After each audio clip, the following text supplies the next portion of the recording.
Hi guys, hope you're doing well. I wanted to do a quick video about, it's not a happy video, this video I'm afraid. It's about garage break-ins.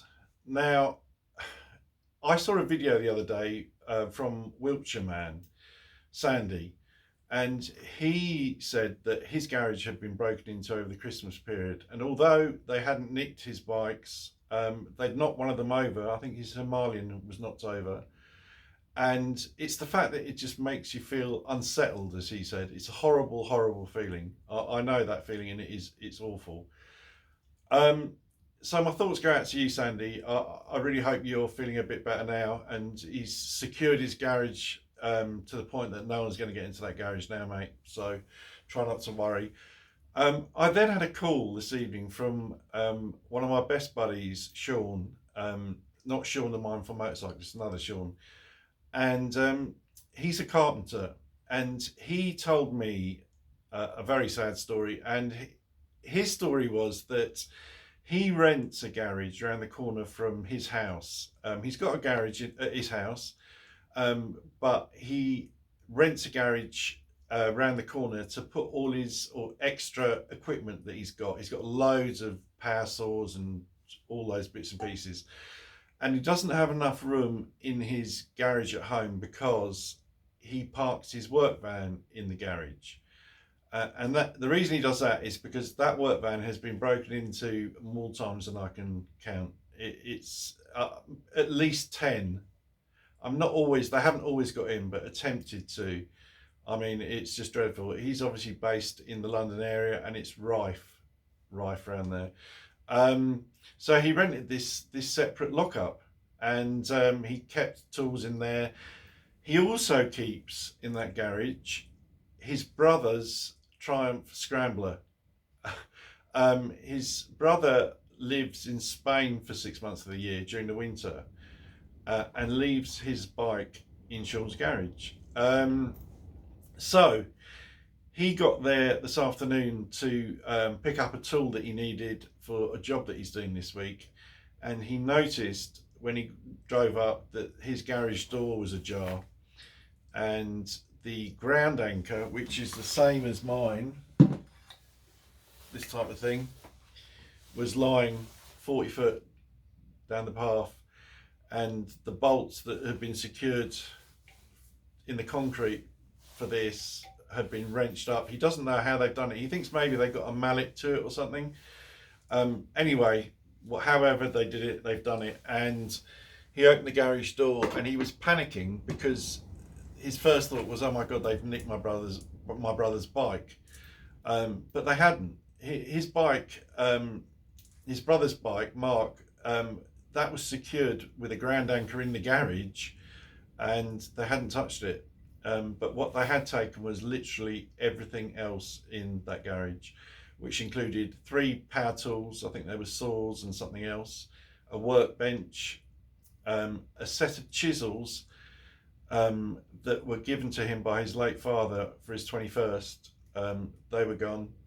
His fishing equipment, all his fishing rods and stuff, 4 20-litre tins of yacht varnish that he'd paid nearly £400 for literally 2 weeks ago. They were still wrapped in cellophane, apparently. They'd gone. He said pretty much everything in the garage that was worth anything had gone except for the motorbike. And obviously he's gutted, but he's quite philosophical, and no one's got hurt, and it could have been a lot worse. The bike could have gone.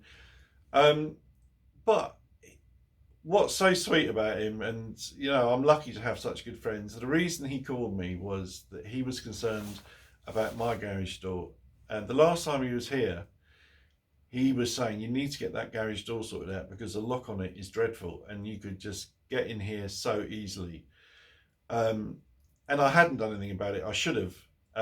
But now this has happened, and obviously what's happened to Sandy, I need to get something done. And I think I've had at least 4 or 5 comments from people and emails saying, "Oh, you've got to get your garage door sorted out, Willie." So you've obviously seen what I know about this garage door and how insecure it is.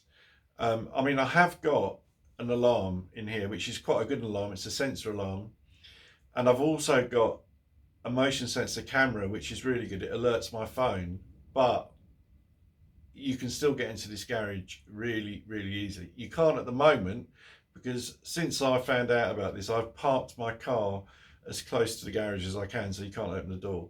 But obviously that's not ideal. When I'm not here, it's the time they're going to burgle me and they're going to be able to get into the garage. So let me spin the camera around and show you my garage door. So this is my beautiful garage door, but the lock, so it's locked from the outside, so if you tried to open this door you wouldn't be able to. But well, I think you know what this lock is. It's a cable that goes all the way down, and all you do is pull on the cable and that very small latch goes down and you open the door.